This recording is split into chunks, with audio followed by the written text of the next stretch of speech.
próximos días va a quedar disponible en nuestra página web, psicología.ud.cl, perdón, que también se los voy a dejar anotados en el chat. Esperamos que hoy la tecnología y las conexiones nos acompañen, pero les pedimos por supuesto consideración si es que tuviésemos algún problema técnico durante la charla. Agradecemos a todos los inscritos e interesados en participar de nuestras actividades y los invitamos a informarse siempre de nuestras conferencias en nuestra web y en nuestras redes sociales buscándonos como Psicología UDD, @Psicología UDD. Bueno, para no alargar más esto, dejo con ustedes a la doctora María Elisa Molina para una breve presentación. Hola, buenas tardes, muy bienvenidos a todos por esta tercera charla de nuestra unidad. Contarles, como dijo Carla, nosotros somos un grupo de investigadores y docentes principalmente del área clínica, es decir, nuestros estudios y nuestro trabajo también de docencia se relaciona con el tema de la clínica y la psicoterapia, y por eso los temas que nosotros estamos presentando en estas charlas. Igualmente dejarlos invitados a esos diplomados que nosotros organizamos, que tienen que ver con algunos de nuestros estudios y también nuestras líneas de especialización. Uno de ellos es el diplomado en parejas, intimidades y conflictos, una mirada relacional, y el otro muy relacionado con el tema que van a presentar hoy día Claudia y también Vivi, el diplomado en ansiedad y estrés en niños, niñas y adolescentes, un abordaje multinivel.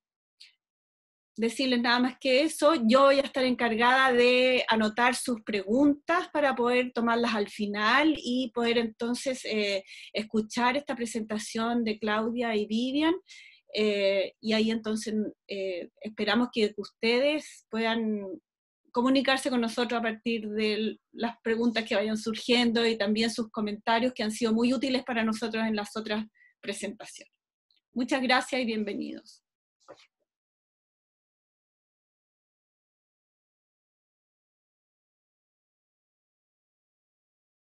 Gracias, María Elisa. Me presento, yo me llamo Vivian Schmidt-Hebel. Voy a iniciar la charla de hoy, presentaré la primera parte y luego hablará Claudia Solé, y finalmente veremos las preguntas. Ojalá se puedan entusiasmar en hacer la mayor cantidad de preguntas posible, porque obviamente van a haber temas que no vamos a alcanzar a ver en tanto detalle, y las preguntas siempre ayudan a ponerle más lupa a ciertas temáticas. Así que les agradezco primero por su participación, por participar con nosotros hoy día acá, y también le agradezco a la Universidad del Desarrollo por esta instancia. Nuestra presentación es basada en evidencia empírica y también en nuestra práctica clínica.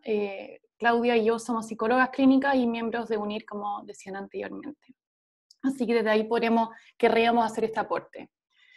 Siguiente lámina, por favor.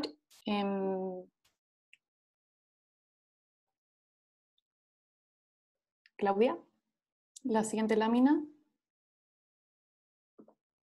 ¿No está pudiendo cambiarla? Ahí sí. Súper. Primero les quiero mostrar un poco el propósito de esta charla.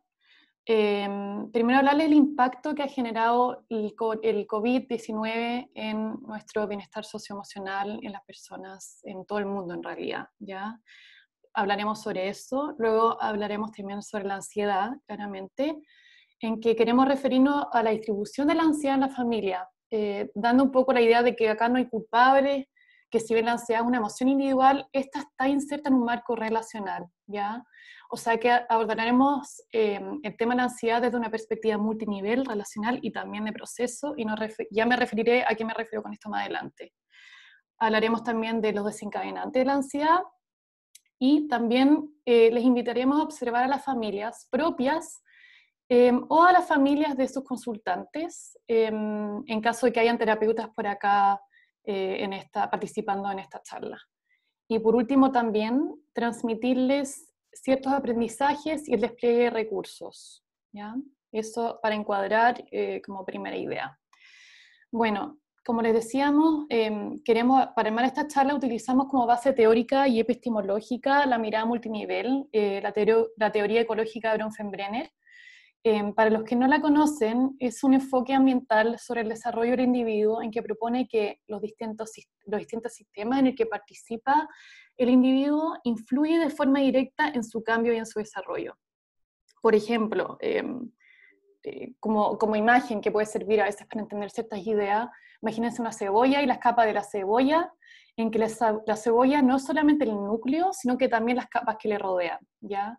Así es como vemos que son los individuos. Imagínense, por ejemplo, les voy a poner de ejemplo a Pepito, que es un niño que estaría inserto en este microsistema, que es esta persona individual, rodeado por el mesosistema, que es la familia directa, los compañeros de curso, el centro escolar, que en este momento estaría cerrado por la cuarentena, si que vive en la región metropolitana, y que está rodeado también por su vecindario.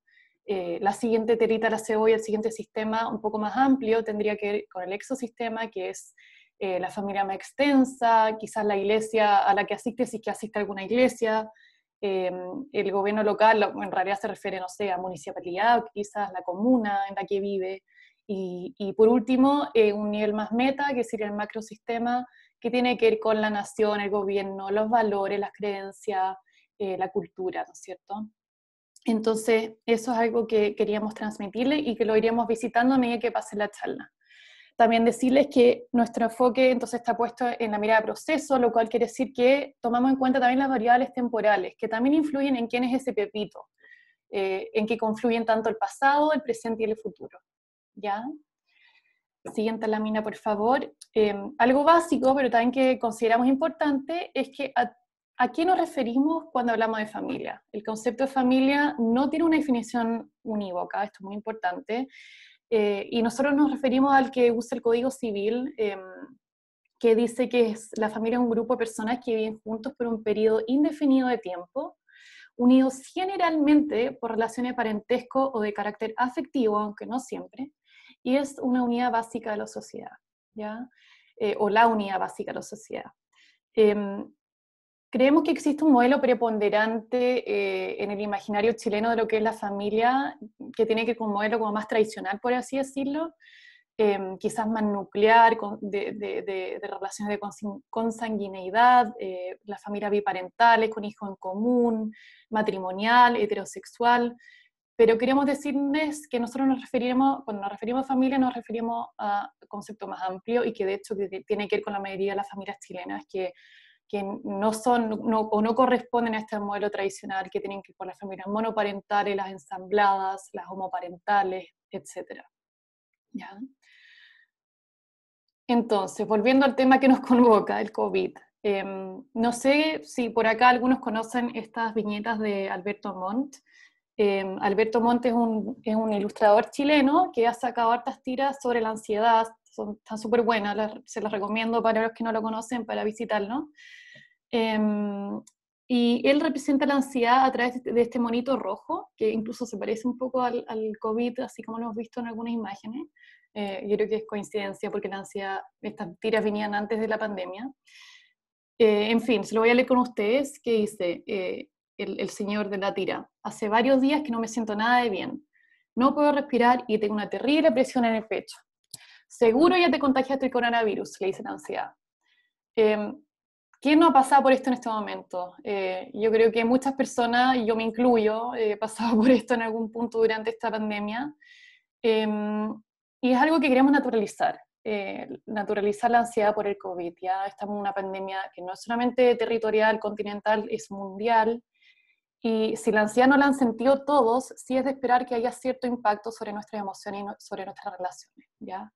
Lo cual tiene que ver con la siguiente lámina, que es nuestra hipótesis, por así decirlo, que es que la pandemia ha puesto a prueba los recursos emocionales y de regulación de la ansiedad en los distintos miembros de la familia, impactando, si no es el bienestar, al menos sí el estar socioemocional, ¿ya?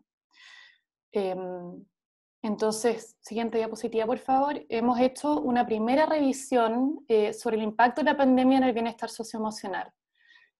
Importante decir que al ser un tema súper contingente y más bien nuevo, hay muchos artículos que están en desarrollo aún y mucho por investigar todavía, pero lo que hemos visto hasta ahora es que efectivamente desde el brote del COVID-19 ha habido un aumento importante de patología de salud mental, sobre todo elevadas tasas de estrés y de ansiedad en la población, ¿ya? Esto, fuentes están todas ahí, las pondremos después en la bibliografía, en las últimas láminas, fuente directa de la Organización Mundial de la Salud, entre otras personas e investigadores también.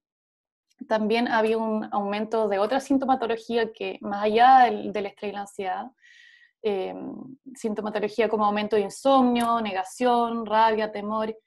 Importante decir también que esta sintomatología está asociada a ingresos más bajos, menor nivel educacional, estar más preocupado de ser contagiado, no tener apoyo psicológico y condiciones de salud más pobres, a propósito de este circulito que le decíamos antes de los distintos contextos ya influyentes en lo que vamos sintiendo. En China, de hecho, había una prevalencia de ansiedad y depresión que es significativamente mayor en los grupos que han hecho cuarentena versus los que no. Es decir, no solamente la pandemia está afectando en nosotros, sino que también la cuarentena y el hacerla. Y se ha visto que se ha asociado a un mayor riesgo de suicidio y ya se han reportado algunos casos de suicidio relacionados a la cuarentena. Ya la cuarentena gradualmente distancia a las personas, generando sensaciones de soledad, lo cual genera consecuencias a veces graves en personas más vulnerables, sobre todo en pacientes psiquiátricos, ¿ya? Desde acá viene una de nuestras, quizás mensajes que queremos decirle y lo va a tomar la soledad al final, que tiene que ver con la importancia de mantenernos físicamente distantes, pero sí emocionalmente conectados con nuestros seres queridos, ¿ya? También se ha visto un aumento de denuncias de la violencia doméstica en países como China, Estados Unidos y el Reino Unido. Ha aumentado la violencia doméstica. De hecho, en Hubei, China, se triplicaron las denuncias. Se ha visto que los niños en cuarentena se tornan más inquietos y algunas veces se ponen más violentos. En Chile hay poca investigación aún, hay mucho en proceso. De hecho, han llamado a concursos para que en Chile diversos grupos de investigación puedan publicar respecto a la contingencia, pero hasta ahora ciertas fuentes refieren a un aumento sostenido en las llamadas del número 1455 de orientación y apoyo para las víctimas de violencia intrafamiliar. Hasta ahora se ha visto un aumento de 5.000 llamadas durante enero a cerca de 8.000 en marzo. Ya no tenemos cifras respecto a mayo y abril, pero nos imaginamos que podría tener que ver se podría haber un aumento ahí también. Se espera que con esto, todavía no, se espera que con esto haya un aumento de soledad, depresión, abuso de alcohol y sustancias y comportamientos autodestructivos y suicidio más adelante a nivel global y a nivel nacional también. Importante decir también que hay otros investigadores que han hecho un análisis asociando el tiempo desde el inicio de la pandemia a fases propias de la respuesta emocional humana a desastres, que son en realidad bien similares a las fases del duelo, diciendo que en marzo habría habido un mayor optimismo, o sensación de heroísmo o de cohesión social, y ahora estaríamos entrando en una fase de mayor desilusión, con mayor probabilidad de sentir apatía, duelo y malestar psicológico. Ya, esto obviamente está por verse, hay que investigar, es un análisis que hicieron, pero quizás un poco hipotetizando con esto, quizás desde ahí se entiende que hace un mes habían muchas terrazas a las 9 de la noche, muchos aplausos, perdón, a las 9 de la noche en las terrazas, hoy en día quizás había una disminución de esto. Sigamos entonces, hemos visto posibles desencadenantes de la ansiedad, como el COVID en sí mismo es un evento desencadenante, que además de ser globalmente estresante, genera efectos en diversas áreas del funcionamiento humano, ¿no es cierto? Las cuales pueden impactar a su vez a nuestra emocionalidad y desencadenar respuestas ansiosas. Posibles desencadenantes son, por ejemplo, las amenazas o las pérdidas de la propia salud o la de los seres queridos, de la libertad por la cuarentena, las amenazas a las pérdidas laborales o de reducción de ingresos. La cuarentena misma puede implicar el no contar con el apoyo de la familia extendida, hacinamientos, aislamiento social. Esta nueva cotidianidad para algunos puede implicar un mayor trabajo excesivo, sin realmente tener muchos límites de horas de trabajo, dado que el lugar de trabajo ahora es la casa, el tener que congeniar diversos roles dentro de la casa, las exigencias escolares de los hijos. También a otras personas les puede generar cierta ansiedad el manejo público, el desempeño de las autoridades, las decisiones que se toman, quiero decir, lo cual genera también a su vez mucha incertidumbre y confusión y postergación de los planes que uno puede tener. Entonces, en el fondo decirles que los efectos directos debido a la pandemia, pero sobre todo los efectos asociados al aislamiento, la exposición a noticias sobre el creciente número de contagiados, de víctimas fatales, las exigencias laborales, la convivencia en espacios reducidos, la incertidumbre económica, constituyen todos aspectos que sin duda ponen a prueba el mecanismo de afrontamiento de las personas, de las familias, perdón. Bueno, habiendo dicho eso, ¿qué es la ansiedad? La ansiedad es un estado mental caracterizado por inquietud y preocupación, agitación e inseguridad, ¿ya? Y una respuesta emocional adaptativa. ¿Qué quiere decir esto? Que surge en el proceso adaptativo cuando hay una necesidad de dar respuesta a un estímulo que puede ser peligroso, lo cual nos ayuda a movilizarnos, ¿ya? Es difusa, no necesariamente hay un peligro específico, este puede ser imaginario, puede ser externo, pero no por eso no es real, es decir, puede ser un peligro o imaginario en el sentido que chuta, ¿qué pasa si me enfermo, por ejemplo? Sin embargo, también es importante decir que hay veces que los niveles de ansiedad sobrepasan nuestras capacidades de dar respuesta. ¿En qué sentido? Y explicado en muy simple, ¿ya? Y desde el punto de vista biológico, en nuestro cerebro existen dos órganos, la amígdala y el lóbulo prefrontal, que son los responsables de recoger y dar señales al cuerpo cuando hay, todavía no, cuando hay peligro, pero para poder decir qué hacer y potencialmente movilizarnos, huir o buscar refugio. Es decir, que estos dos órganos dialogan ante ese estímulo que es externo e interno de peligro. Entonces, como decía, un órgano es la amígdala, cuya función es procesar y almacenar reacciones emocionales, que reacciona ante las situaciones de peligro y se hincha, enviando señales hormonales al lóbulo prefrontal, ¿ya? A eso lo llamaremos ahora la alarma amígdala, ¿ya? El lóbulo prefrontal reacciona ante la hinchación de la amígdala, ¿ya? Es decir, que cuando la alarma amígdala se hincha, el lóbulo prefrontal es el que recibe ese mensaje, ¿ya? Y su función es siempre moderar a la amígdala dando una respuesta analítica y proporcionada. Entonces es el órgano que decide salir corriendo ante este posible peligro o regular la amígdala tranquilizándola, ¿ya? Entonces vamos a volver al siguiente ejemplo, por favor, de un ejemplo de círculo vicioso, la ansiedad, ¿ya? Entonces el monito de la ansiedad, o la alarma amígdala, por así decirlo, le dice al personaje, ¿te sientes bien? El personaje dice, sí. ¿Seguro? Dice la ansiedad. Sí, ya lo hice con un poco menos de seguridad. ¿Seguro, seguro? No sé, ya como a esa altura, el lóbulo prefrontal en ese momento, que sería el que modera o el que decide qué hacer con esta alarma amígdala, estaría reforzando la alarma amígdala en lugar de regularla, es decir, generando pensamientos ansiosos. Siguiendo quizás la caricatura, uno podría pensar que la amígdala le dice, ah, no, yo creo que no te sientes tan bien porque ayer o anteayer despertaste con tos, qué sé yo, y él le dice, chuta, en realidad sí, desperté con tos, en realidad puede que no esté bien, y así se refuerza este círculo vicioso de reacción ansiosa, ¿ya? Pudiendo generarse pensamientos automáticos, obsesivos, que son involuntarios, caóticos, repetitivos. En el fondo la amígdala se enciende cuando no debería, ¿ya? Y empieza a generalizar otros estímulos como peligrosos, generando una reacción en cadena, espérame, todavía no, generando una reacción en cadena en el cuerpo, es decir, ¿qué significa esto? Que hay componentes fisiológicos en esa reacción, por ejemplo, empiezo a respirar más fuerte, ponerme nerviosa, hay taquicardia quizás, para otras personas va a ser sudoración, componentes emocionales, mayor susto, mayor preocupación, cognitivos, mayores pensamientos como, chuta, en verdad, ayer estuve caminando por la calle y vi a esa persona tosiendo, quizás esa persona me contagió, y también conductuales, por ejemplo, evitar, no salir, o también quedarse encerrado y paralizado, o ponerse a llorar, qué sé yo. También este ciclo, que es interno, también queremos decir que es posible darlo con otras personas, en el sentido que uno mismo puede generar o ser la alarma amígdala de otra persona. Es decir, que yo le podría decir a otra persona, oye, seguro que te sientes bien, seguro, seguro, si yo estoy muy desregulada, y la otra persona puede empezar a caer en mi mismo círculo de la ansiedad si es que no hacemos una regulación ahí, ¿ya? Entonces, ok, con esto uno podría decir que la solución es simple, ok, si no hay que seguir el juego de la ansiedad, ignoremos la ansiedad o la alarma amígdala, pero no se trata de minimizar, ignorar o negar la ansiedad, sino que reconocerla como tal, aceptar que está ahí y no luchar contra ella. Luchar en contra de la ansiedad la dispara. No voy a entrar más en detalles porque la Claudia Solé explicará esto con mayor detalle más adelante, y además desde un punto de vista relacional y familiar.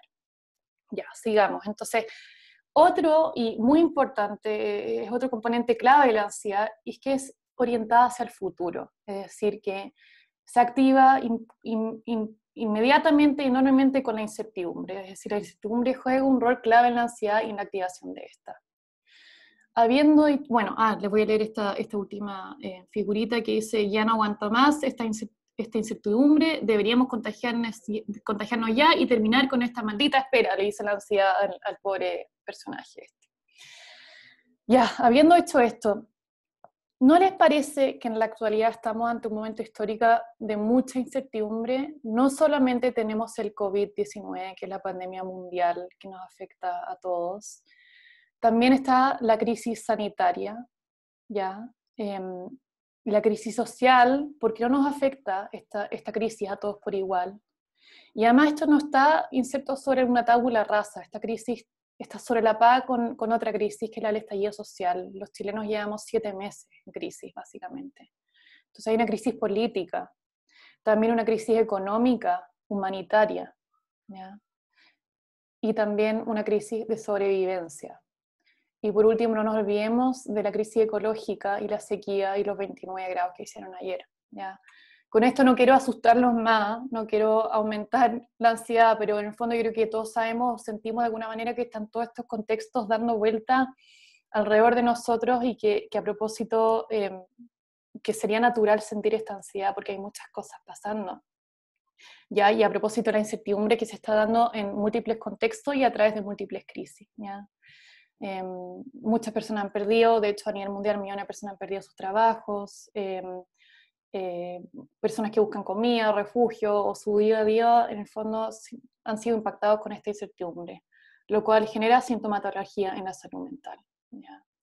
Entonces, siguiente diapositiva por favor. Entendemos la ansiedad como individualmente como una manifestación basada en aspectos biológicos, genéticos, fisiológicos, conductuales, cognitivos, afectivos, ¿ya?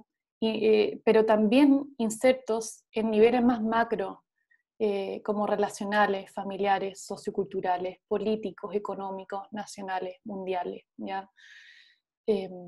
Entendemos que este círculo, en el fondo queremos graficar esto, pero sabiendo que en el círculo ponemos contextos que están en distintos niveles, pero la idea es que se lo imaginen como una espiral, ¿ya? Y en estos niveles están arraigadas las vulnerabilidades que acarrea cada miembro de la familia y que estimulan de una u otra forma el círculo ansioso, ¿ya? Y también tiene que ver el tiempo acá, es decir, los temores del pasado de la historia. Siguiente clic, porfa, Clau, para que se vea eso. También hay temores del pasado y la historia personal y familiar que se ponen en juego acá, la situación presente y la incertidumbre del futuro, qué es lo que va a pasar. Es, por ejemplo, distinto quizás una persona que está en Uruguay viviendo esta crisis que la persona que está en Chile, que en Chile ya había una crisis tremenda desde el estallido social, o sea, distintas crisis. Entonces, no es por minimizar lo que pasa en Uruguay, pero en el fondo acá hay distintos contextos ocurriendo acá, ¿no? También decirles que en el fondo lo que les queremos decir es que en lo relacional está entrelazado, lo relacional está entrelazado en relación de ida y venida con lo individual, que es donde se encuentra la emoción misma, pero a su vez también todo esto está entrelazado con lo más macro, lo cual además está en constante coevolución. ¿Ya? Entonces, siguiente diapositiva, por favor. Nosotros queremos poner la lupa en las relaciones familiares, es decir, que la relación entre los eventos desencadenantes de la ansiedad, los significados personales y relacionales y los mecanismos de enfrentamiento estarán mediados por las características de las familias y de sus miembros, ¿ya? Y terminando mi parte, les dejo estas frases, o estas citas, perdón, de Gergen y de Maturana. Gergen dice, las emociones son construidas socialmente. Si se separan de lo que ocurre en la relación, estas no se producirían. Y Maturana dice, todo ocurrir es inevitable si se dan las condiciones que lo hacen posible. Con esto le doy el paso a Claudia Soler.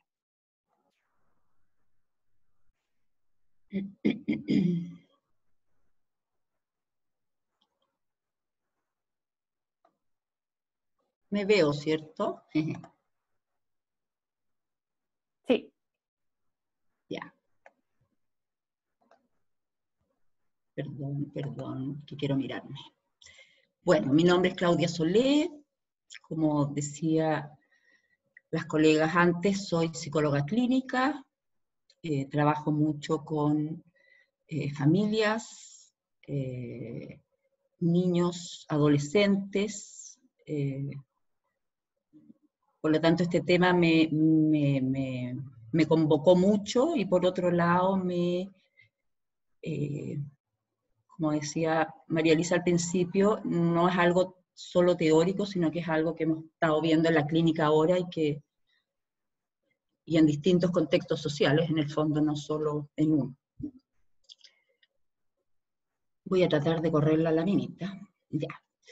Nosotros lo que vamos a hacer hoy día es, ¿no es cierto?, en esta segunda parte, es comprender el fenómeno de la ansiedad desde un punto de vista relacional. Relacional con algunos componentes de las teorías sistémicas y también con algunos componentes de teorías que hablan más bien de intersubjetividad, de regulación emocional. Y se nos ocurrió, pensando incluso como equipo, relacionalmente, cómo podíamos quizás mostrarles lo que en algún sentido pudiera graficar lo que es la ansiedad o cómo la ansiedad se manifiesta en un grupo o en un sistema. Y desde ese punto de vista pensamos en una sinfonía, ¿no es cierto?, como justamente en una sinfonía de la ansiedad, donde cada miembro toca un distinto instrumento para una particular sinfonía de la ansiedad en cada familia. Sinfonía de la ansiedad que probablemente no es la misma siempre.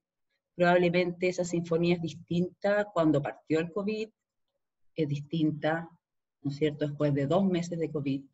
Y por lo tanto ahí está la mirada que dice la Bibi de proceso. ¿Y qué queremos decir con esto? Queremos decir que la sinfonía, ¿no es cierto?, es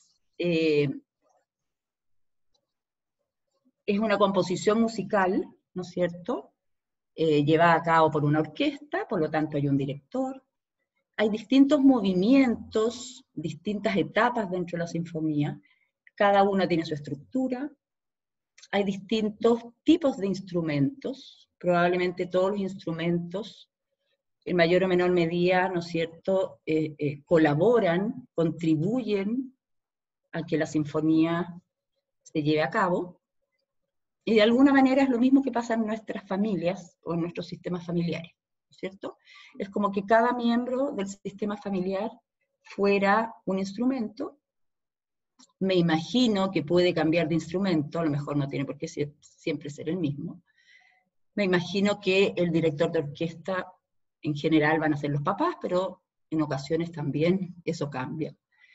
Y lo interesante acá, la mirada relacional de esto, es que justamente los patrones básicos de relación dan como resultado que la ansiedad en el fondo se distribuya organizadamente dentro del sistema.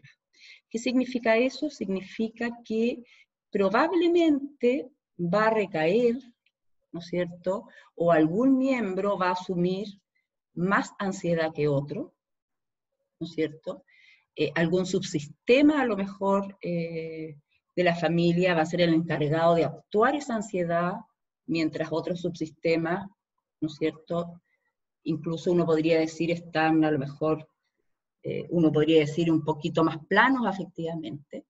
Pero lo interesante acá, ¿no es cierto?, es que no pensamos esto como que hay un individuo que es el que tiene ansiedad, y la familia tiene que ver cómo le soluciona la ansiedad a ese individuo que es el, entre comillas, como el individuo índice ansioso, ¿cierto? Más bien uno va a tratar de entender cómo se organiza la sinfonía, cómo se estructura esa sinfonía, para entender por qué ese miembro, ¿no es cierto?, es justamente el que está actuando o viviendo la ansiedad, ¿ya? Y ese es un poco como el supuesto que desde el cual nosotros partimos, en el fondo.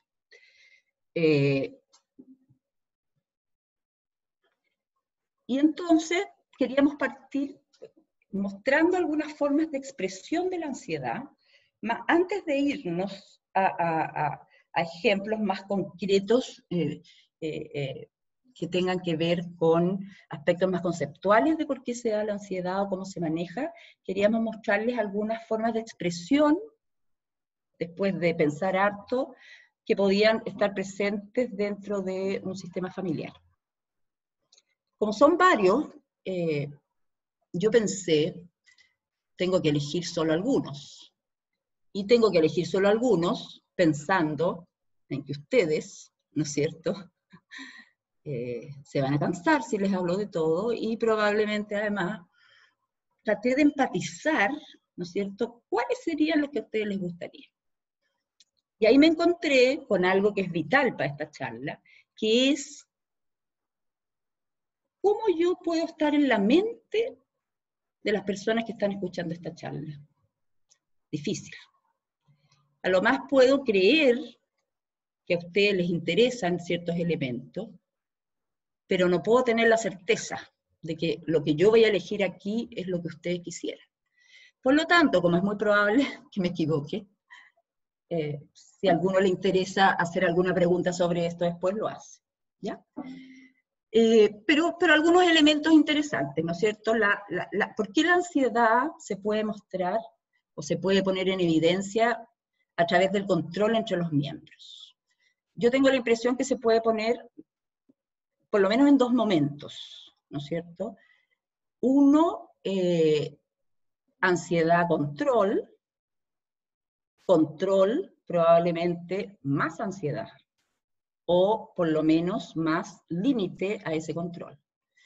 Yo creo que en este momento el uso de la intención de que algún miembro que está con ansiedad intente controlar a alguno u otros miembros de la familia es sumamente frecuente. ¿Por qué? Porque en el fondo igual estamos en un momento donde la posibilidad de controlar cosas, ¿no es cierto?, donde la ilusión de que podemos controlar, yo creo que a varios se nos ha caído un poco, ¿no es cierto?, es muy difícil controlar.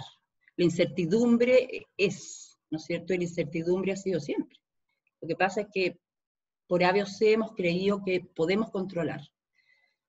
Entonces, en la medida, ¿no es cierto?, que haya más ansiedad, una posibilidad va a ser, ¿no es cierto?, que uno de los miembros intente ejercer algún tipo de control, o todos los miembros algún tipo de control sobre los horarios, sobre las expectativas, sobre los gustos, sobre las opiniones del otro, ¿no es cierto?, sobre los estados de humor del otro, ¿no es cierto? Probablemente esa persona va a hacer el intento de control como una medida de justamente regularse, ¿no es cierto? Pero lo más probable es que se tensione mucho más el sistema.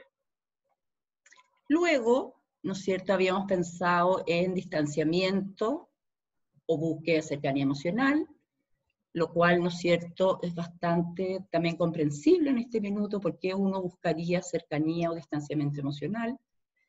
Si pensamos en distanciamiento emocional, podríamos pensar, por ejemplo, en los adolescentes, que si bien yo no creo que sea una regla general que el adolescente se distancie, ni menos se distancia ahora, sí creo que algunos adolescentes podrían tender a distanciarse emocionalmente, además de físicamente, por miedo, ¿no es cierto?, justamente a la cercanía con sus papás, y por quizás la dificultad, ¿no es cierto?, para poder compartir eso que están viviendo, y la sensación de que tienen que poner un límite, ¿no es cierto?, para que los papás no se introduzcan demasiado en su intimidad, ¿no es cierto? La baja tolerancia a las opiniones, ¿no es cierto?, a las diferencias de opinión, nos pareció bien interesante, porque de alguna manera, cuando estamos ansiosos o bajo estrés, tendemos, ¿no es cierto?, o es más difícil captar que el otro es alguien distinto. Tendemos, ¿no es cierto?, a necesitar que el otro piense parecido, que el otro tenga las mismas expectativas, o más aún, tendemos a pensar que el otro tiene las mismas expectativas. Es decir, no nos preguntamos si el otro es distinto, ¿no es cierto?, y por lo tanto, si lo pensamos a nivel de lo que está pasando en las casas, ¿no es cierto?, ¿dónde está el límite entre las tomas de decisiones de los niños, las negociaciones de los niños, cómo vemos si el niño quiere estudiar, no quiere estudiar, o si pensamos distinto frente a lo que está pasando, ¿cierto? Este también me parece interesante, voy a ver dos más y seguimos. Aumento o cierre, apertura hacia el exterior, nos pareció interesante, ¿por qué? Porque en el fondo pensamos que pudieran haber familias que frente a la ansiedad de la situación actual cierren un poco su sistema y de alguna manera se sientan protegidos estando solitos, guardaditos, ¿no es cierto? Versus otras familias que tienden a ampliar, ¿no es cierto?, hacer un sistema demasiado abierto. ¿Y qué significa eso? Que probablemente van a recibir demasiada información, les va a costar mucho más discriminar la información, y en la medida que les cueste más discriminar la información, probablemente va a haber mucha más ansiedad.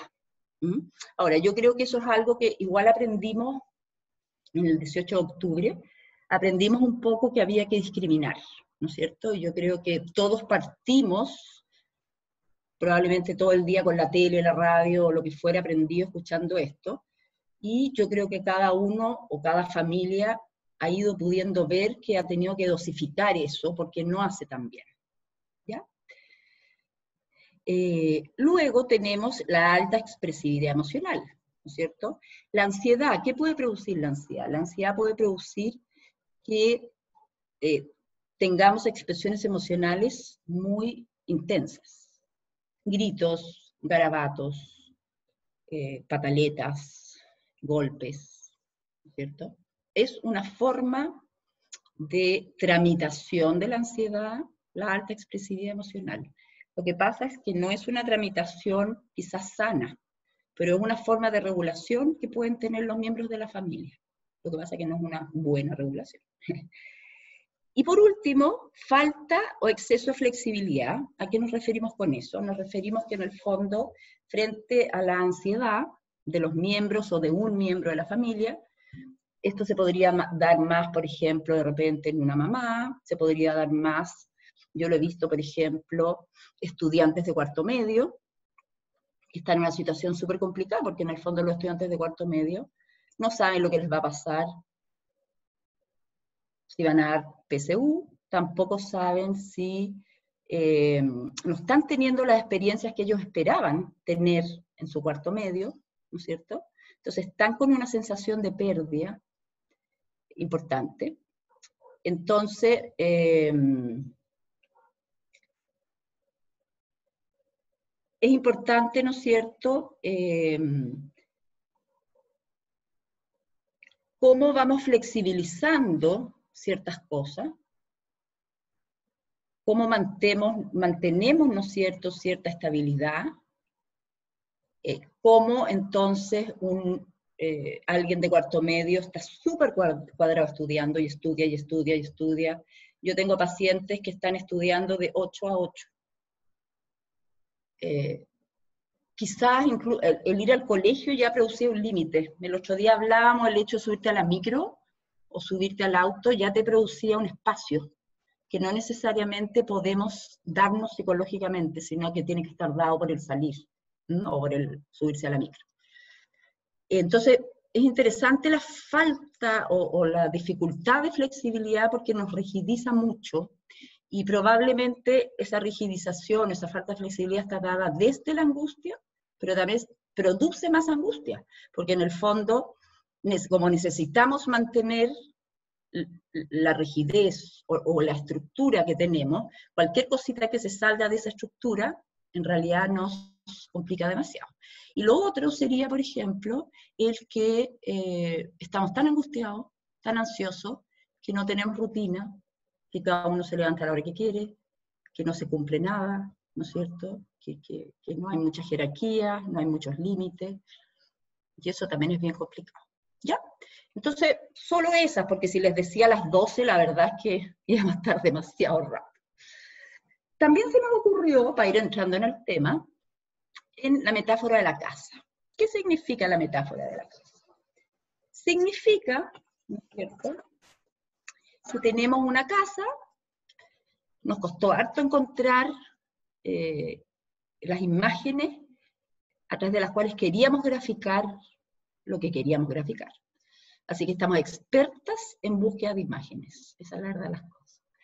Entonces nosotros queríamos, con la metáfora de la casa, nuevamente hablar del sistema familiar, en términos, ¿no es cierto?, de cómo en una casa concreta, no todavía en el sistema familiar, tenemos, ¿no es cierto?, hay una estructura, que es el piso, ese piso puede ser arenoso, ese piso puede ser duro, ¿no es cierto?, las murallas pueden ser de cemento, pueden ser de madera, ¿no es cierto? Hay ciertas organizaciones y funciones dentro de la casa, en términos incluso estructurales solamente, ¿no es cierto?, como podría mostrarse acá. Estamos hablando todavía a nivel de la casa, no estamos hablando a nivel de la familia, ¿no es cierto? Hay cocina, hay baño, hay pieza, ¿no es cierto? Lo que sí sabemos es que todos los elementos que conformen esa casa, que sea de segundo piso, primer piso, etcétera, etcétera, van a dar un cierto tipo de organización a esa casa, un cierto tipo de funcionamiento particular y específico. Y pensamos mucho en el tema, ¿no es cierto?, de la realidad nacional, y es algo que les queremos transmitir mucho, no desde una cosa utópica, sino desde una cosa que esperamos que sea medianamente realista, y es la siguiente. En general dijimos, ¿qué es lo básico que tiene que tener una casa? Entonces nosotros dijimos, cocina, baño, pieza, ¿no es cierto? Pero nosotros dijimos, ¿en cuántas casas la cocina, el baño y la pieza es en un espacio común? ¿No es cierto? Incluso hay casas que no tienen baño. También dijimos, ¿no es cierto?, hay casas de 500 metros, donde hay espacios diferenciados, miles. Y nosotros dijimos, evidentemente las personas que están en esa casa pequeña tienen un sinnúmero de diferencias, un sinnúmero de, no sé cómo decirlo, de esfuerzos, de vivencias, de injusticias. Pero no queremos partir de la base de que porque en esa casa no hay espacios físicos diferenciados, significa que no haya espacios psicológicos diferenciados. Y esa es una de nuestras grandes temas de hoy día. No necesariamente, ¿no es cierto?, el que tengamos una casa con puertas por todos lados y de distinto tipo, significa que hayan espacios psicológicos diferenciados, espacios psicológicos compartidos, diferenciación entre los distintos miembros, ¿cierto? Y en ese sentido, ¿por qué hicimos el dibujo? Porque en el fondo aquí tenemos, ¿no es cierto?, paneles que diferencian, no me acuerdo cómo se llama hoy día eso, subida como jerarquía, ¿no es cierto? Y es súper importante, ¿por qué esto? Porque en el fondo estamos todo el día metidos en la casa. Entonces, ¿cómo hacemos para, ¿no es cierto?, poder crear recursos emocionales y relacionales que promuevan espacios psicológicos y físicos a sus miembros a modo de murallas firmes pero permeables? ¿Ya? Este biombo separa, a lo mejor no separa, ¿no es cierto?, en términos de una pared física, pero significa que en la mente del que pone el biombo hay una separación psicológica. Y finalmente eso es igualmente valioso que si hay una pared de cemento entre la pieza de la mamá y de los papás en una casa enorme. ¿Ya? Entonces, este tema nos es muy importante porque como psicólogas sentimos que nuestra contribución, además desde el punto de vista social, desde el punto de vista, ¿no es cierto?, clínico, también es, ¿no es cierto?, de alguna manera pensar que sí se pueden desarrollar estos aspectos, aun cuando estemos, ¿no es cierto?, en espacios psicológicos, físicos reducidos. Y eso yo creo que es bien importante. Y además no partir de la base de que porque están en espacios pequeños, son menos diferenciados, ponen menos límite, hay menos jerarquía. Eso sería quizás un prejuicio, creo yo, de mi parte pensarlo así. Entonces vamos a poner tres ejemplos, y de ahí nos vamos a ir a las recomendaciones, 3 ejemplos de cómo vemos que son ejemplos que se dan en la vida diaria, pero que nosotros creemos que se ponen más a prueba aún ciertos elementos durante el COVID, ¿ya? ¿Qué pasa entonces? Sobre todo, estoy hablando del este y este. ¿Qué pasa, no es cierto, cuando las jerarquías están un poco invertidas, ¿no es cierto? ¿Qué pasa? No solamente que hayan venido jerarquías invertidas, sino que, ¿qué pasa, no es cierto, cuando los hijos de alguna manera están ejerciendo la autoridad, el poder? ¿Qué pasa con esos hijos en términos de la ansiedad? ¿Cuán finalmente poco seguros se pueden sentir esos hijos? En este dibujito acá, ¿no es cierto?, donde de alguna manera esa hija está preocupada por esa mamá o la está acompañando, ¿no es cierto? ¿Qué pasa ahí en términos de cuán angustiada, sola puede quedar esa niña, ¿no es cierto? Yo no estoy diciendo con esto que los hijos no reconozcan lo que les pasa a sus padres y no se interesen por lo que le pasa a sus padres, porque eso es obvio que sí. Pero distinto es, ¿no es cierto?, cuando un hijo se puede sentir en la necesidad de proteger a un papá, en la necesidad, ¿no es cierto?, de contener a un papá. Nosotros partimos un poco de la base que sería importante, ¿no es cierto?, que se mantenga la jerarquía entre los distintos subsistemas. Creemos que los papás, en la medida que les demos recursos, en la medida que pueden adquirir esas capacidades, esos recursos, para poder mantener, ¿no es cierto?, en cierta jerarquía los distintos subsistemas. ¿Por qué? Porque eso evidentemente baja la ansiedad. El niño se siente seguro, el niño se siente que hay alguien que está de alguna manera manejando la situación. Por otro lado, esos papás, ¿no es cierto?, que sienten que pueden, ¿no es cierto?, ejercer ese rol, también esos papás de alguna manera adquieren agencia a sí mismos, sienten que están pudiendo, ¿no es cierto?, de alguna manera apoyarse a ellos, apoyarse como familia y apoyarse a los hijos, ¿no es cierto? En este dibujito de la derecha, ¿qué quisimos poner? Quisimos poner justamente lo de la sinfonía. En el fondo, que tengamos harto ojo, que pudiera ser que en la medida que en el sistema pareja, sobre todo, o el sistema papás, haya mucha ansiedad, se ha visto, y esto lo dice Bowen, se ha visto que papá y mamá podrían enfocarse en uno de los hijos, por cierto temor a que algo le esté pasando. Luego de eso, ¿no es cierto?, ven el comportamiento del niño e interpretan, o a través de la interpretación que hacen, van confirmando ese temor. ¿Qué pasa después? Actúan, ¿no es cierto?, o tratan al niño a partir de ese problema, ¿no es cierto?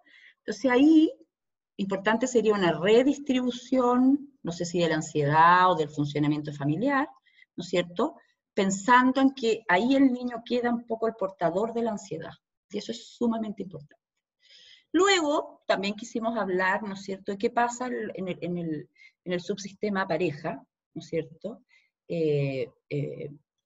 principalmente pensando, que después lo iba a tratar, pero lo voy a decir ahora, en términos, ¿no es cierto?, de cómo la vulnerabilidad o fragilidad de cada uno de los miembros de la pareja, en este momento de estrés, en este momento de tensión, ¿no es cierto?, y siempre la vulnerabilidad es difícil de contener, es difícil de aceptar para cualquiera de los miembros, como la vulnerabilidad del otro, si no tiene una respuesta desde la vulnerabilidad del otro, y tiene una respuesta más bien defensiva, es muy probable, ¿no es cierto?, que se vaya generando un círculo vicioso de lucha de poder, defensivo, ¿no es cierto?, conflictivo, donde finalmente se produzca mucha desregulación emocional y ninguno de los dos finalmente pueda regular al otro y entender que lo que estaba a la base era la vulnerabilidad. ¿Ya? No me extiendo más, soy un poquito buena para hablar. Acá, acá estamos hablando de límites, ¿ya? Y estamos hablando de límites ¿en qué sentido? En el sentido de distintos límites estamos hablando. Estamos hablando de lo que dijimos, ¿no es cierto? Demasiada apertura hacia el exterior, y por lo tanto estamos asustados de esto que está pasando afuera.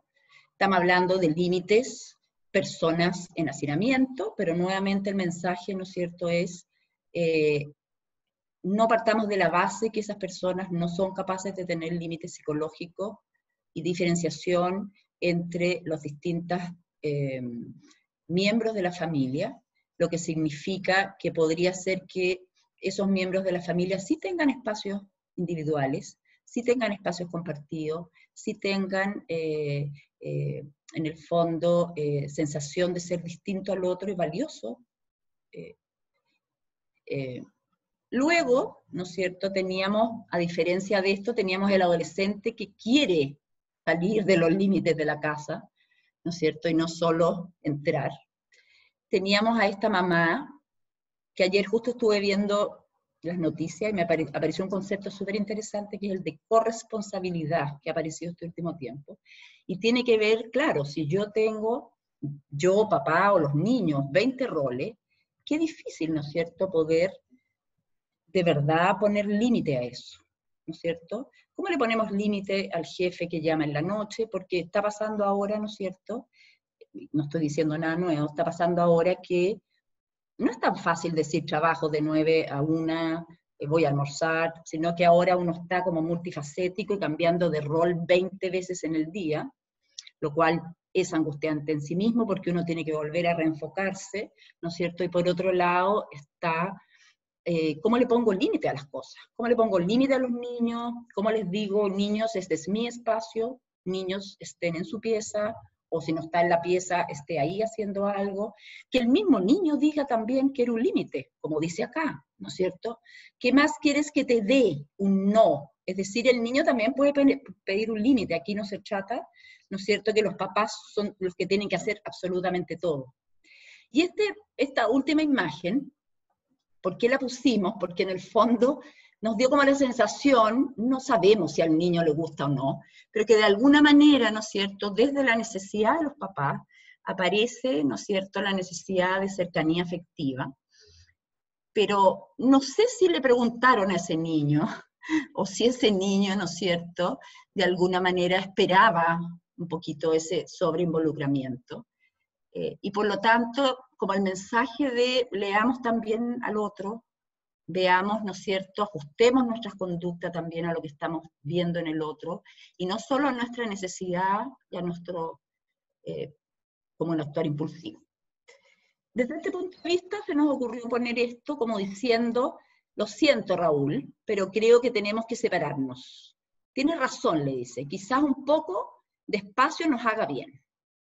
¿Cómo lo interpretamos nosotros? Lo interpretamos, claro, como que el espacio físico es sumamente importante. Pero nuevamente, ¿no es cierto?, si solo se separan físicamente, es muy probable, ¿no es cierto?, que tenga que agrandar la casa para poder seguirse separando, porque psicológicamente es lo que debieran hacer y no físicamente. ¿Ya? Por último, como ejemplo, creemos que en situaciones normales, pero en situaciones de COVID, ¿no es cierto?, y toda la incertidumbre que significa, todo lo que significa no tener trabajo a veces, todo lo que significa la cantidad de roles que hay que llevar a cabo, todo lo que significa las exigencias a las que estamos todos llamados a participar, los niños también están llamados a participar, todos, absolutamente todos. Yo por lo menos he trabajado como nunca. Es decir, yo creo que todos hemos trabajado muchísimo más de lo que trabajamos antes. Entonces, acá tiene que ver mucho más con el tema de la regulación emocional, ¿no es cierto? Tanto de cómo podemos estar nublados de afecto sin poder reconocer e identificar lo que nos está pasando. Lo más probable es que cuando estemos en eso, uno de los afectos involucrados sea de todas maneras la angustia, sea la ansiedad, sea la confusión, sea el vacío, ¿no es cierto?, la frustración. Pero nos interesaba harto, ¿no es cierto?, pensar en cómo, ¿no es cierto?,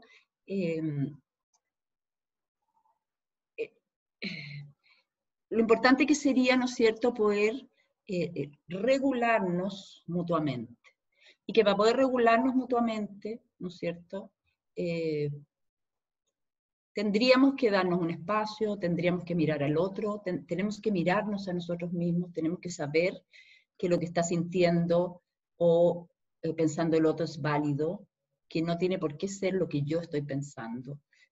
¿No es cierto? Asustarnos frente a eso probablemente va a ser lo más difícil, ¿ya? Entonces, en este ejemplo principalmente es, ¿no es cierto?, cómo como seres intersubjetivos podemos ser capaces, en la medida de lo posible, ¿no es cierto?, de coordinarnos, sintonizar en los afectos. Y yo creo que el hecho de que en este minuto varios podamos tener angustia puede ser un estímulo a que nos podamos mirar y empatizar con eso que está pasando en el otro, ¿ya? Entonces, ya vamos terminando. Favorecer el uso y la adquisición de recursos familiares para el manejo de la ansiedad. ¿Qué significa eso? Que nosotros vamos a, déjenme achicar esto, vamos a hablar de favorecer el uso y la adquisición de recursos familiares para el manejo de la ansiedad.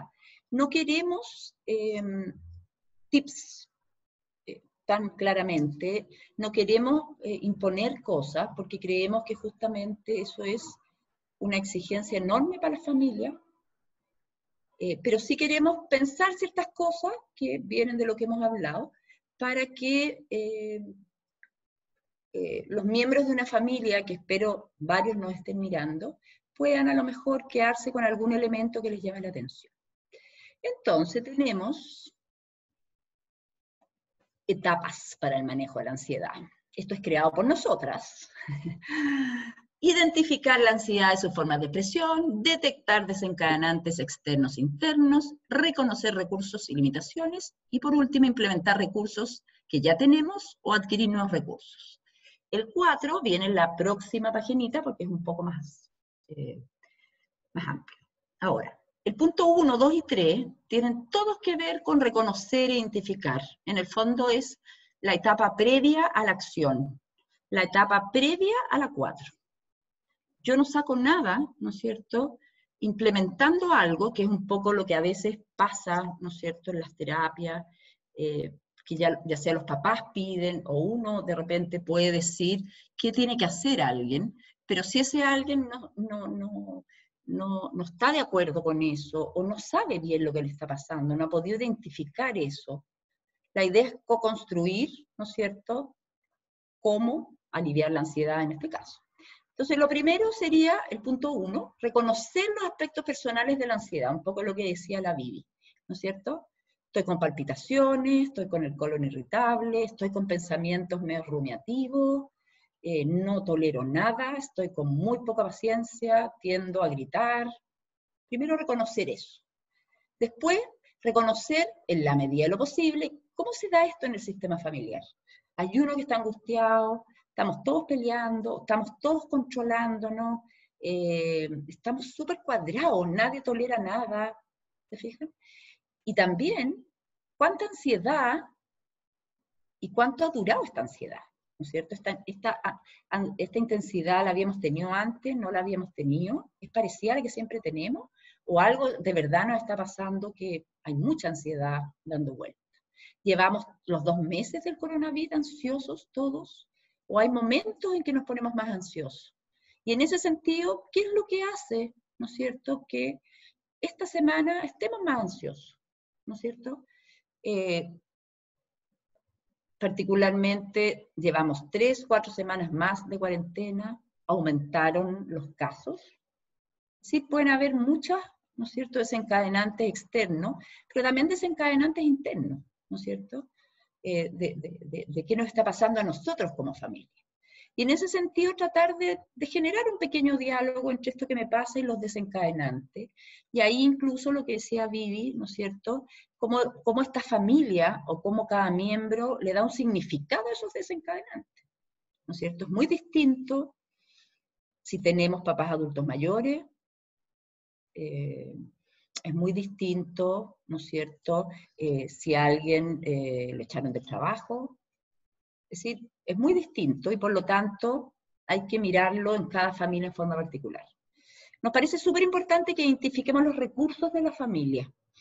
¿Ah? Nos parece que no tenemos que partir de la base, ayudemos a la familia y listo, identifiquemos qué tiene esa familia y mejor dicho, familia, identifica tú tus recursos, ¿no es cierto? Probablemente los niños no lo van a decir, pero van a mostrar esos recursos, ¿no es cierto? Van a jugar, van a ponerse más creativos, más lúdicos, van a querer saber cosas, van a querer conversar, ¿no es cierto? Dentro de los recursos, el humor nos parece un súper buen recurso. Evidentemente el humor en la medida que surja. El humor no puede darse de forma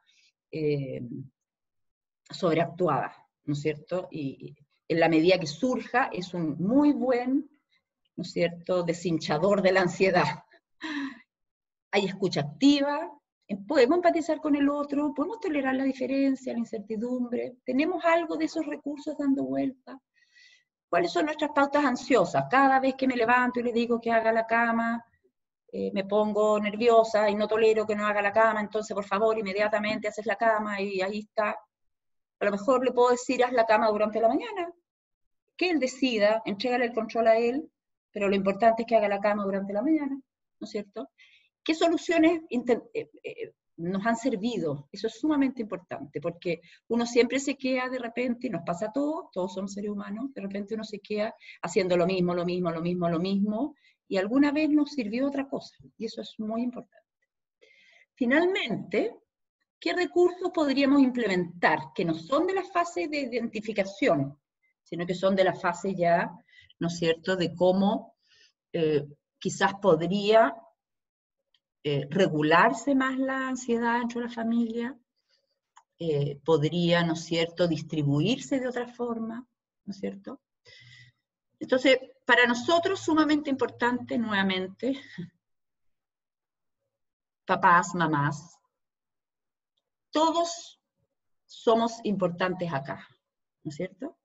No le pongamos a un niño el nombre de problema, de estar angustiado, sino que todos estamos contribuyendo, todos estamos dentro de la sinfonía de la ansiedad. Es súper difícil eso, uno tiende, ¿no es cierto? Los seres humanos somos así, uno tiende a como responsabilizar, ¿ah? Pero la verdad de las cosas es que si uno lograra tener una mirada más de que somos todos constructores de esto, yo creo que eso en sí mismo ya baja la ansiedad de una manera impresionante. No sobreexijamos al sistema familiar, eso es importantísimo. Ajustemos tareas y expectativas. No sé si ya lo dije, pero no somos el profesor de los niños, no tenemos por qué tener la casa limpia todo el rato, ¿no es cierto? No tenemos por qué contestarle al jefe a las 9 de la noche, es decir, el jefe tendrá él que esperar. Antes, cuando salíamos a las 6 del trabajo, no nos llamaba el jefe a las 9 de la noche, ¿no es cierto? Yo creo que otra expectativa es, si estamos ansiosos, estamos ansiosos. Ahora, si el nivel de ansiedad es altísimo, claro, no. Pero si en el fondo la ansiedad es soportable, es manejable, ¿no es cierto? No nos pongamos como meta, tenemos que solucionar esto rápidamente, porque, como dijo la Vivi hace poco, ¿no es cierto?, no contamos necesariamente con los recursos en este momento para poder hacer esos ajustes. Voy a apurarme un poquito. No esperemos certezas en mí ni en los otros. Diferenciemos lo propio y lo ajeno. Yo creo que ese es uno de los puntos que nosotros queremos transmitir.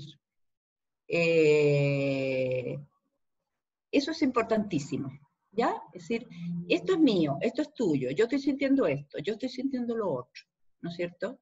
Y no te quisiste levantar porque tal cosa, ¿no es cierto? Hoy día estás insoportable, y además yo sé por qué estás insoportable, ¿no es cierto?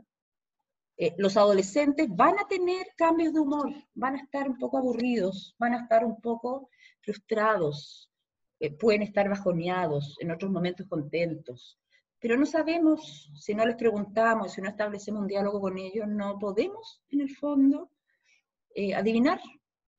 Y yo creo que si hay algo que el adolescente odia, es cuando los papás creemos que les estamos adivinando la mente, es algo que les complica mucho.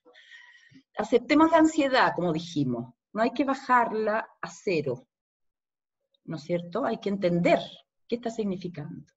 Seleccionemos información creíble y confiable, justamente en esto de los límites con el exterior.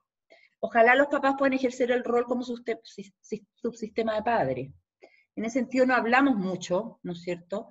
Pero en el fondo, evidentemente, ¿qué está pasando con el tema de los papás separados? ¿No es cierto? ¿Cómo están pudiendo ejercer su rol como papás? ¿No es cierto? ¿Cómo se han podido coordinar? ¿Qué rol está teniendo el papá que no vive en la casa? ¿Qué le está pasando a ese papá? ¿No es cierto? Súper importante, regulemos la proximidad y el contacto, dependiendo de quién es el otro, quién es mi familia, quién es mi contexto. Hay familias, ¿no es cierto?, que toleran una aproximación mucho mayor. Hay vínculos, ¿no es cierto?, que la intimidad les complica, ¿no es cierto? Al estar todo el día juntos no es tan fácil, porque la mamá podría ir todo el día a meterse a la pieza del hijo, ¿no es cierto? O el hijo a lo mejor necesita estar todo el día con la puerta cerrada, y a la mamá le cuesta mucho tolerar, ¿no es cierto?, ese límite que pone el hijo. Entonces, ¿cómo vamos regulando, ¿no es cierto?, esa proximidad y contacto? A lo mejor es en un momento del día, ¿no es cierto? Y algo que pusimos con Vivi que nos interesó mucho es cómo relacionarnos de vulnerabilidad a vulnerabilidad, y no tanto de defensa a defensa, o de sobrevivencia a sobrevivencia, es decir, cómo si estamos, ¿no es cierto?, en un momento donde hay un león o un monstruito rojo afuera, cómo podemos, ¿no es cierto?, usar nuestras vulnerabilidades para poder enfrentar eso, y no solo defendernos de eso, y no estoy hablando solo de defendernos hacia el exterior, sino defendernos de nosotros mismos, en el fondo. Es decir, yo creo que es interesante poder pensar cómo sin querer, porque lo hacemos todo, desregulamos al otro, nos ponemos muy defensivos frente al otro, y eso va en una escalada de defensa, defensa, defensa, que nos aleja, que nos angustia mucho, que aumenta esta sensación de certeza absoluta, yo tengo la razón, tú no, culpa, ¿no es cierto? Bueno, y finalmente, si usted nota que usted, los miembros de su familia, de verdad están con mucha ansiedad, de verdad están con mucha incertidumbre, de verdad está siendo un momento muy difícil, yo creo que es importante pedir ayuda profesional.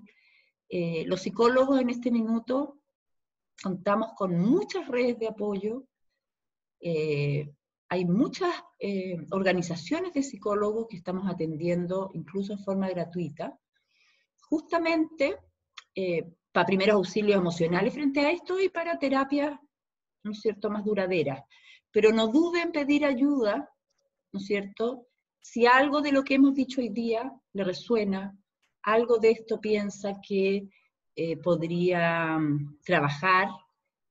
La terapia online es una forma de trabajar que se quedó, así que listos y dispuestos si alguien necesita ayuda. Bueno, damos por terminada nuestra charla. Ahora entiendo que viene una ronda de preguntas y respuestas, así que me imagino que María Elisa va a entrar ahora. Muchas gracias. Sí, muchas gracias, Claudia. Hemos tenido bastantes aportes y algunas preguntas interesantes, como distintas líneas de preocupación de la audiencia, y tal vez tomando, les voy a ir haciendo de a una y a lo mejor ahí cada una puede ir aportando, pero tomando lo último, hay varias preguntas en relación a el manejo de las situaciones de ansiedad y de situaciones de dificultades con las emociones en la familia, y concretamente con los adolescentes. Hay una pregunta y yo pensaba esto como en la línea de que tú planteabas, Claudia, de aceptar la ansiedad, decías tú, ¿no? Hay una pregunta que dice, ¿cómo dar seguridad a los adolescentes, considerando que los adolescentes son distintos de los niños y que los adolescentes comprenden mejor el tema de las crisis, de la crisis de pandemia que se está viviendo, de la crisis social chilena también y de las crisis familiares. Y entonces, ¿cómo dar seguridad al adolescente, a diferencia, ¿no es cierto?, de que puede ser más fácil manejar la ansiedad a un niño? ¿Quieres partir tú, Claudia? Dado que usted nomás, con tu parta parte. usted para poder... Bueno, sí, ok. Bueno, una pregunta súper interesante que además hace alusión a las distintas crisis que estamos viviendo en los distintos contextos, y sin duda también es interesante porque toma en cuenta y diferencia el vivir de un adolescente, de un niño que claramente tiene distintas necesidades, distinta visión, también otro nivel de madurez cognitiva, por ende entendiendo más.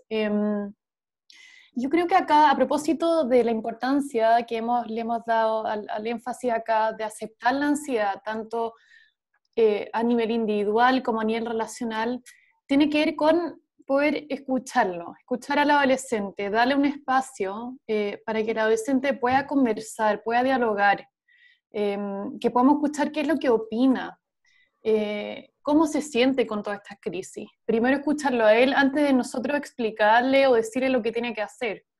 Más bien desde el lugar de receptores de lo que el adolescente estaría viviendo, ¿ya? Y también desde un lugar de dar espacio a la diferencia, es decir, validar sus emociones, validar que puedo comprender esa emoción, esa ansiedad, si es que vive ansiedad, o quizás a validar ese optimismo, si es que está viviendo esta etapa con optimismo, porque eso también es una posibilidad, no todos vivimos esto de la misma manera.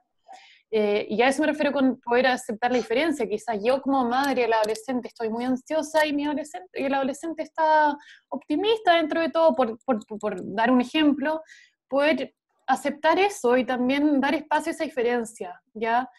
Y responder a lo que dice sin minimizar lo que dice, es decir, no tratar de eliminar la ansiedad, si es que tuviera ansiedad, y tampoco exagerar, ¿no? Decir, oye, sí, esto está tremendo, está terrible. Es decir, tratar de evitar ser la alarma amígdala de ese mismo Claro. adolescente, ¿se entiende? No sé si quieres agregar algo, Claudia. Yo pensaba... a ver, de partida pensar en esto de cómo este adolescente puede estar viviendo la ansiedad de todos. ¿Ah? Yo creo que eso ya es importante. Uh-huh. Y por lo tanto, es la sutil mezcla entre ocuparse o preocuparse, pero ¿no es cierto?, estar atento a cada señal de él. Por otro lado, pensaba también, ¿no es cierto?, ¿cómo se le debe a ese adolescente, perdón, que me pasó algo con la silla, cómo a ese adolescente se le debe cruzar, no sé qué edad tiene en general, se le cruza con las propias incertidumbres de la adolescencia, claro, en el fondo. Entonces, yo pensaba un poco eso, como quizás ayudarlo también a delimitar, ¿no es cierto?, cuáles son las ansiedades como adolescente, las ansiedades, en el fondo, cuáles son los desencadenantes, ¿no es cierto?, porque yo creo que se mezcla mucho. Y lo otro que yo he visto mucho en adolescentes, ¿no es cierto?, es que no tienen el espacio, a pesar de que ellos han logrado, ¿no es cierto?, interactuar muy bien, en general a través de las redes sociales con sus amigos, necesitan el contacto físico. Yo pensaba que todos decíamos que los adolescentes eran puros redes sociales, y la verdad que los niños necesitan el contacto físico. Y por lo tanto, desde ese punto de vista también, que tome conciencia de eso, y crear quizás una esperanza de que sí lo va a hacer en algún minuto, de que si en algún minuto sí va a poder volver a juntarse, porque eso sí va a pasar, pero no sabemos cuánto. Y yo creo que una de las cosas difíciles del ser humano es eso, por la incertidumbre. Yo creo que uno de los aprendizajes del COVID, creo yo, es ¿qué hacemos con la incertidumbre que nos mata tanto?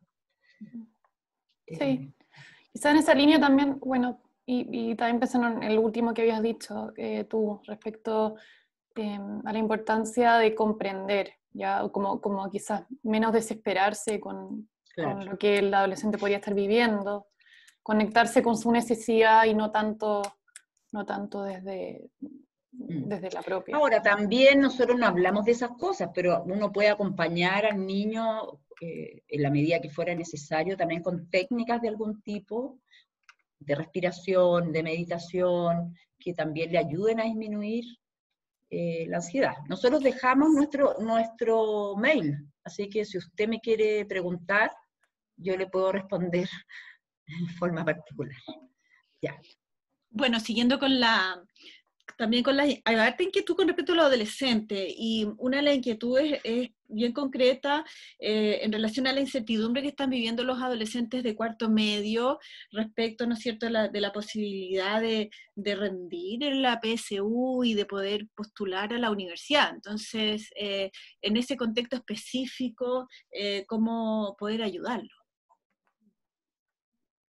No sé si pueden agregar algo al respecto, porque tiene que ver con la respuesta que dieron recién, pero hay algo en concreto con esa situación, porque por lo demás se está viviendo a nivel del país, en todos los ámbitos, digamos, de las actividades del país, se está pensando cómo se va a terminar el año 2020 y cómo se va a iniciar el 2021. No sé si habría algo como más específico en relación a la PSU. Yo creo que voy a partir yo, después puedes ir tú, Sole, si te parece.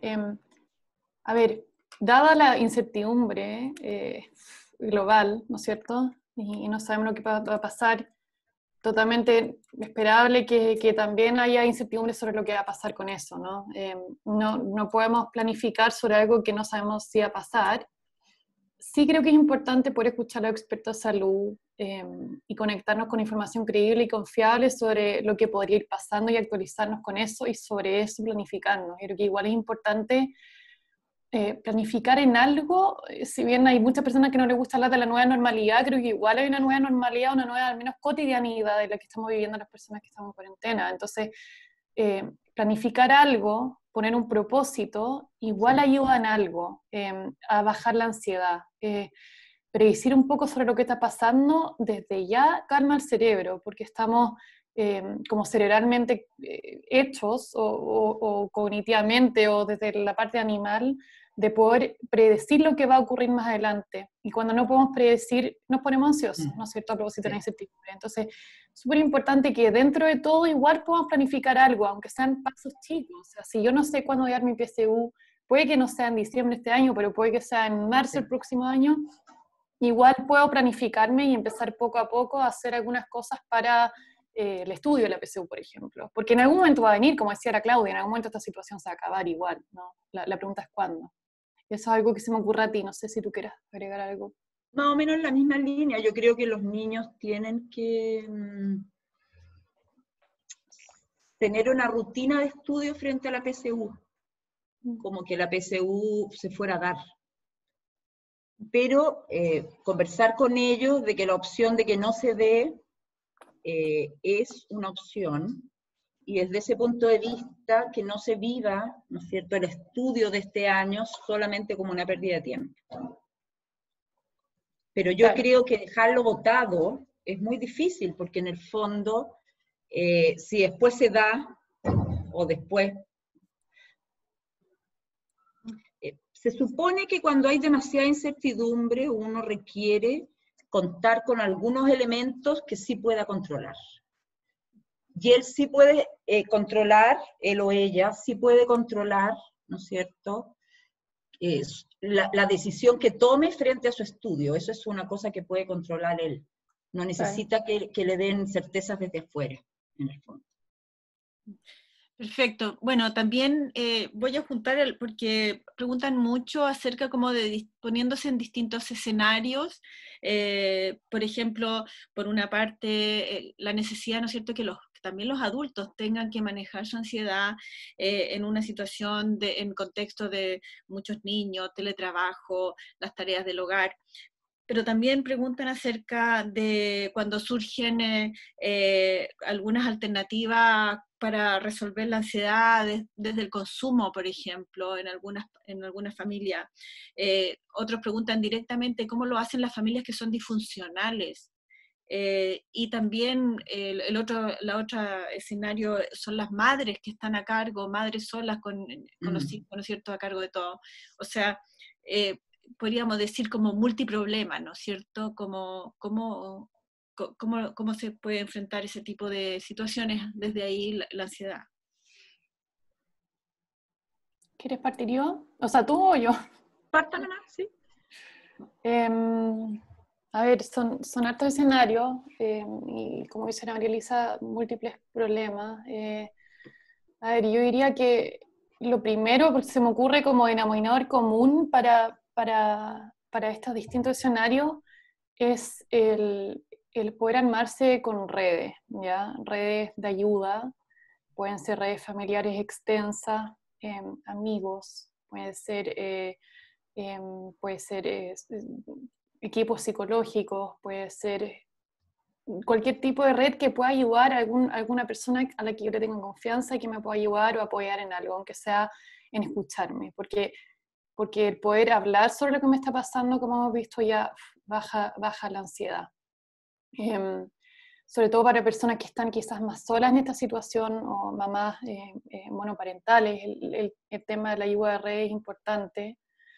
Desde ahí, ¿por qué digo eso? Porque también las redes, ¿qué ayudan? Ayudan a bajar la exigencia, en el fondo, baja la exigencia o las demandas, y por ende, si esto es una posibilidad maravillosa, ahora si la persona no cuenta con muchas redes o no puede activar tantas como quisiera, sí puede servir mucho el bajar la exigencia en estos tiempos. Hay muchas personas que por ahí dicen, bueno, este es un buen momento dado que tengo más tiempo, porque hay personas que tienen más tiempo de poder hacer las cosas que he querido hacer siempre, como terminar esa tesis o hacer ese curso, o qué sé yo, enseñarle ese método a mis niños.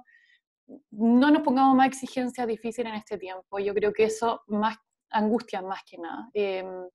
Entonces, ese es como un mensaje posible. Respecto a la persona que está quizás como una búsqueda de calmar la ansiedad, acudiendo al abuso de sustancias o de alcohol en exceso, habría que ver si la persona estaría dispuesta a qué tanto problematiza ese mismo consumo también, porque es difícil de poder ayudarle a alguien que no problematiza esto. Si la persona problematiza, quizás se pueda buscar también ayuda de nuevo de otras redes, psicólogos, psiquiatras, como dijo la Claudia Solé, hay muchas organizaciones dando vuelta que dan ayuda gratuita en este momento.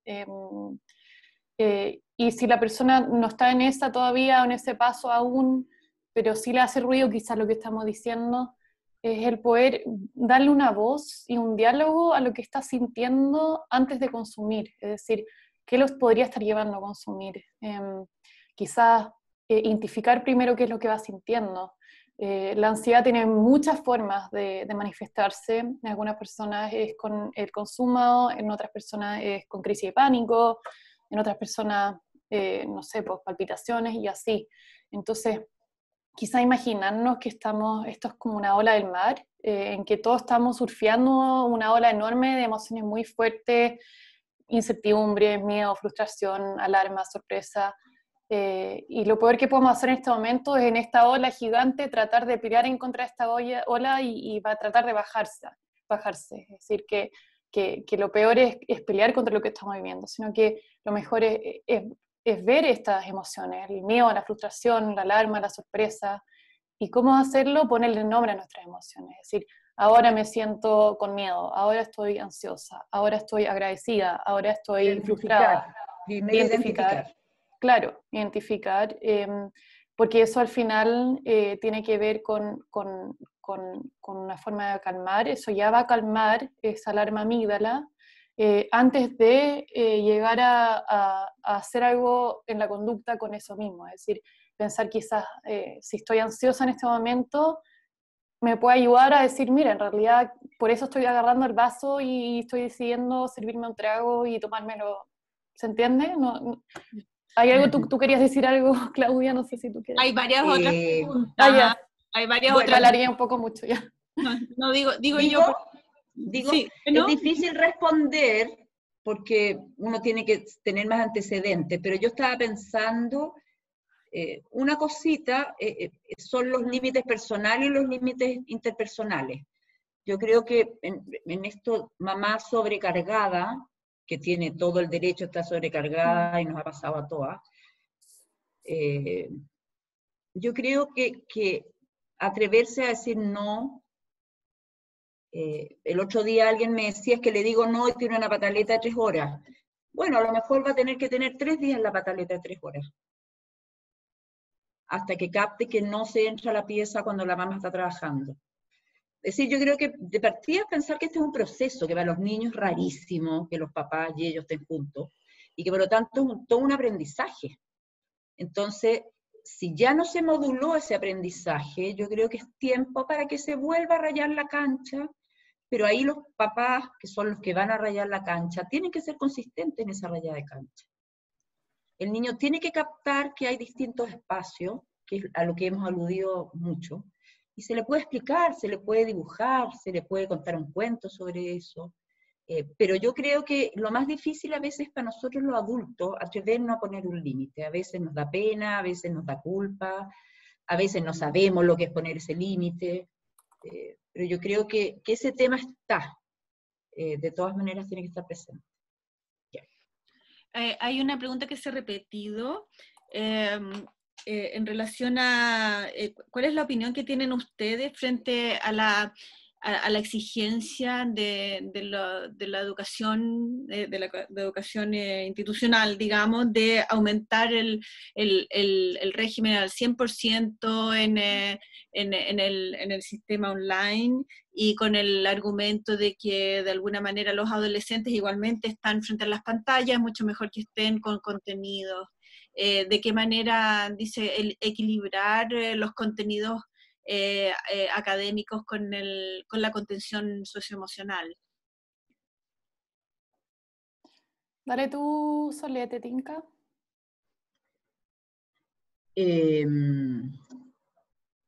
Mi experiencia ha sido que los adolescentes, no sé si estamos hablando universitario o de colegio, los de colegio se han visto en general menos exigidos, pero son a horas bastante raras, con rutinas bien poco establecidas, lo que no le ayuda mucho al adolescente. El adolescente que es más autónomo, yo creo que puede. El adolescente que requiere más ayuda de los papás se transforma en un problema muchas veces. Y lo que me ha tocado ver en adolescentes universitarios es que de verdad el nivel de exposición al computador los tiene estresados, angustiados. En el fondo yo creo que replicar lo presencial a través de online es muy complicado, y por otro lado, esa réplica significa mucho más trabajo para la gente, ya sea para los profesores o para los propios alumnos. Y por otro lado, yo creo que en general sigue siendo un poco pasar contenido y no mucho lo que significa variables socioemocionales. Ahora, por otro lado, pienso que no necesariamente los profesores, no sé si estoy respondiendo, están preparados para eso. Entonces yo creo que también fue una exigencia para todos nueva, y que cada establecimiento se ha ido acomodando en la medida de lo posible. Pero creo que no podemos pasar 100% lo presencial a lo online, de ninguna manera. En otra línea, también han habido algunas preguntas en relación a cómo ha afectado el tema de la ansiedad y de la exacerbación emocional, el manejo de los medios, y qué responsabilidad consideran ustedes que tienen los medios. Sí. Yo estaba pensando, a propósito del modelo ecológico de Bronfenbrenner que presenté al principio, ese es otro contexto que puede aumentar significativamente la ansiedad y por ende tiene una responsabilidad tremenda. De hecho, la otra estaba conversando con algunas personas sobre incluso no solamente el contenido de los medios, de lo que entregan, sino que la forma en que entregan ese contenido. Lo estuve hablando con un músico, que incluso la música que ponen tiene cierto énfasis, que genera ciertas emociones ansiosas, ¿no es cierto? ¿No? La típica música como que genera cierta tensión, no sé si saben a lo que me refiero, pero sin duda que tienen un rol importante tanto para aumentar la ansiedad como también como para informarnos bien y bajarla. O sea, Claro. yo creo que no todo lo que hacen los medios es terrible, pero sí, o sea, hay muchas entrevistas súper interesantes que han salido. Yo no veo muchas noticias, sinceramente, porque a mí me genera eso, que yo les digo, pero trato de informarme de otros medios, justamente, ¿ya? Pero hay otras formas de que entregan la información que también puede ayudar a bajar la ansiedad o a conversar. Yo, por si acaso, antes de que nos diga algo la Carla, dijeron una pregunta sobre alguna organización de terapia online que no gratuita, y ahí dejo uno que me la recomendaron, se llama psicólogasprobono.cl, la dejé en el chat del seminario. Me la recomendaron, no conozco a las psicólogas, pero tengo entendido que funciona bien. Igualmente pueden escribirnos y podemos darles la información, porque efectivamente hay mucha información. La universidad también tiene servicios que prestan servicios psicológicos con de distintas características según los bolsillos, digamos, y también entonces tenemos datos de atenciones gratuitas. Sí. Sí, así es. De hecho, ahora voy a dejar en el chat el link directo del servicio de psicología integral que está presente en Santiago y Concepción, donde, como dice María Elisa, pueden gestionar una hora y ver si pueden postular una beca gratuita o también a aranceles diferenciados según las situaciones económicas de cada persona. Así que también quedó disponible en el chat. Para ser rigurosos con el tiempo, quiero agradecer primero que todo a nuestras expositoras y también a María Elisa por esta moderación de preguntas. Y por supuesto que también a todos los asistentes que hoy nos acompañaron en esta, la tercera charla del ciclo de charlas UNIR. Recordarles que este mismo video de la actividad va a quedar disponible en nuestra página psicología.ud.cl. No es inmediato, tiene que descargarse, después hay que subirlo a la plataforma de YouTube, qué sé yo, pero tratamos de que sea lo más rápido, así que probablemente mañana en la tarde o ya el jueves en la mañana sí o sí va a estar disponible para quienes no lo quieran ver nuevamente o si lo quieren compartir con sus contactos. Así que agradecer, no sé si alguna tiene una palabra de cierre para terminar esta actividad. Agradecer nomás, lo pasé súper bien. Gracias a la universidad, gracias a ti, Carla, gracias María Elisa por haber sido nuestra moderadora, gracias Claudia. A los que nos escucharon también, gracias. Sí. Sí. Sobre todo. Hay mucho agradecimiento ahí en el chat, así que bueno, los dejamos entonces invitados. Recuerden que nuestra próxima actividad es el martes 2 de junio, también a las 17 horas, y como ya les comentamos, toda la información está en nuestra página web. Así que muy buenas tardes. Chao.